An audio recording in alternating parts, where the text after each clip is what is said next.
students, welcome to yours YouTube channel and I'm your GK mentor Saurabh Khandelwal and this is our session number 9.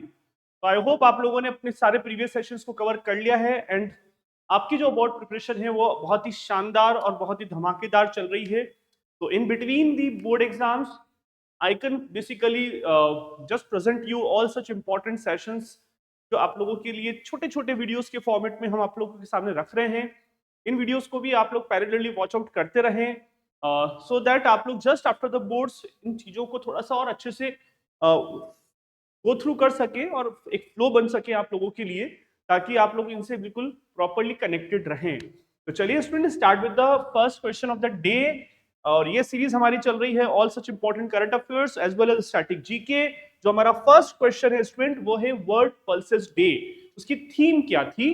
तो ध्यान रखें, world pulses day जो मनाया जाता है वो हर साल 10 फरवरी को, every year we observe the world pulses day on 10th of Feb just to create an awareness or promotion of our pulses or the हम ये कह सकते हैं जो मोटे अनाज होते हैं, चाहे वो पल्सेस के तौर पर दालें हो, चना हो, ओके, ये सब हमारे क्या है, मोटे अनाज, बाजरा है, मक्का है, दालें. बेसिकली यहाँ बात तो दालों की हो रही है, लेकिन हम जब मिलेट्स की बात करते हैं तो हम मोटे अनाज की बात करते हैं.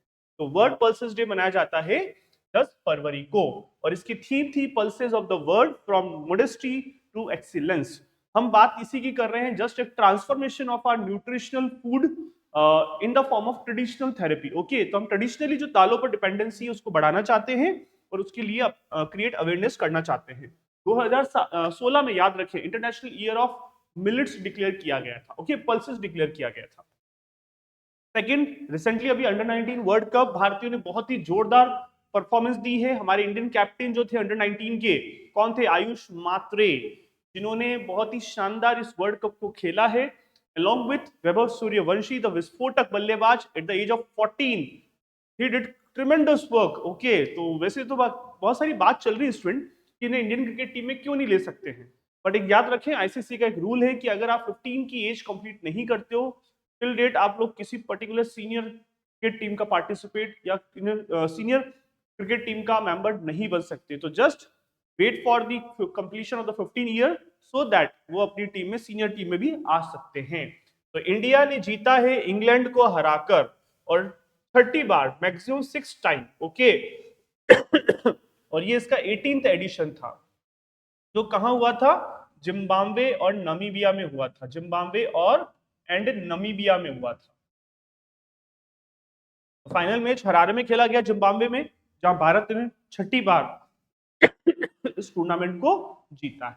ओके, तो man of the tournament Vaibhav Suryavanshi, man of the match Vaibhav Suryavanshi. Okay, outstanding जो धमाकेदार नॉक थी 175 रन्स की, आउटस्टैंडिंग, बहुत ही जोरदार. ये just within I think 75-80 balls में इन्होंने 175 स्कोर कर लिया था. चलिए next one, who was the name player of the tournament in the ICC under 19 men's cricket world cup? Already we discussed, Vaibhav Suryavanshi. चलिए next one, what is the name of the Indian teacher who won the global teacher prize 2026 in the world government summit? जो मुंबई का slum area है, सबको पता है उस slum area का नाम क्या है? कोई बताएगा मुझे? Please mention to the comment box कि जो एशिया की सबसे बड़ी स्लम है उसका नाम क्या है. तो वहां पर जो एक एजुकेशन प्रोवाइड की है by the person Rouble Nagi, तो Indian teacher who taught on Mumbai slums walls win 1 million global teacher prize at world government summit 2026. तो correct answer is Rouble Nagi. Okay, next one, who won the orange cap for scoring the most runs in the WPL world premier league, sorry women's premier league जो हुआ था अभी जनवरी फरवरी में, वहां पर ये 4th addition था. दो बार जीत चुकी है रॉयल चैलेंजर्स बैंगलोर और 2 बार जीत चुकी है मुंबई इंडियंस. और यहां पर रॉयल चैलेंजर्स बैंगलोर ने किसको हराकर, this is my question for you, please mention into the comment box, कि स्मृति मंदाना की जो टीम थी रॉयल चैलेंजर्स बैंगलोर, उसने किस टीम को हराकर कि वुमेन्स प्रीमियर लीग का टाइटल जीता? और हाईएस्ट रन स्कोरर कौन थी? स्मृति मंदाना थी. सेकंड नंबर पर थी भारतीय क्रिकेट टीम की captain Harmanpreet Kaur.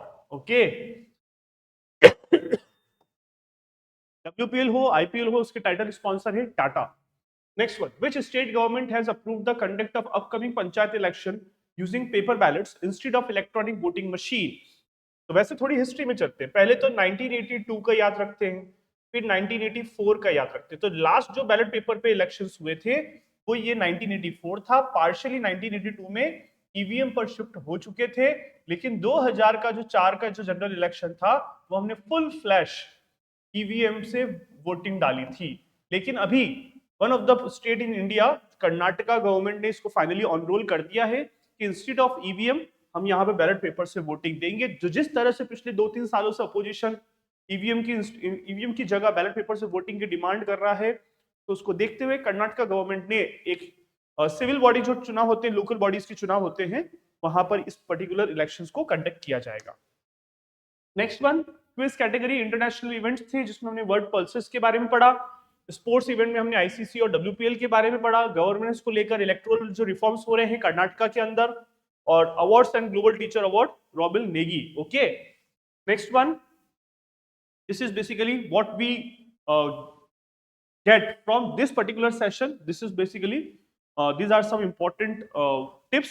Read carefully, analyze the options carefully, stay updated so that आप लोग हर क्वेश्चन का आंसर दे सकते हैं। and this is ready to check your answers. So this is basically the correct answers for the today's session. तो वापस से मिलेंगे कुछ और इंपॉर्टेंट इंटरेस्टिंग क्वेश्चंस के साथ। तो please do not miss. All the best for your board exam. In between थोड़े थोड़े छोटे छोटे से सेशन से इनको देखते रहें, चैनल को शेयर करें, सब्सक्राइब करें, लाइक करें। और भी कोई आपकी इंपॉर्टेंट कुछ डिमांड्स हैं, कुछ आप लोग चाहते हो, किस तरह के session subjects, please mention into the comment box. So that's all from my side. Thank you so much. Bye bye. Take care.